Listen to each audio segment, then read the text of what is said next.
хүүхдүүд магадлал гаргалаа. Энэ магадлалаар шүүгдэгчийн өмгөөлөгчийн давзаалт гомдыг хэрэгсэхгүй болгож анхан шатны шүүхийн шийдэх тогтоолыг хിവэрүүлдэ шийдвэрлэж байна. Цагдаа хэрэгцээ хугацааг бол 20 хил идэх хугацаанд бол оруулж тооцсон. Энэ магадлалыг зөвшөөрөх юм бол хууль заасан 4 үндслээр бол улсын дэвшигчд хяналтын журмаар гомдол гарах хэрэгтэй байгаа. За үндслийг давчхан тайлбарлаж өгөх бол хэрэг давхцсан баримтаар бол хэрэг үйл баримт тогтоогдсон.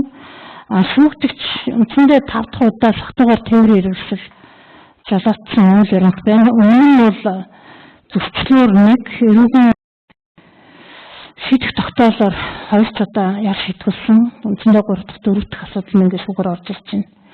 Тэгэхээр өмнөх ерөөсөө шүүхээс оногдсон яар шийтгэл дээр ерөөсөө дүгнэлт хийхгүй төслийг ингээд давтан гаргаад согтуугаар тээврийн хэрэгсэл жалаадаад ингээд зам хөдөлгөөнд оролцож байгаа үйл байна.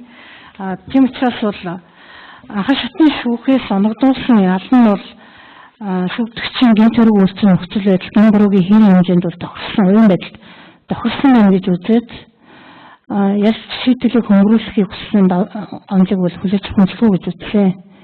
Тэгээд шийдэх тогтоолыг хിവэрүүлж шийдсэн. Ойлгосноо агуулгыг. За шүүгэрдээ хаалт намайд өгдөө.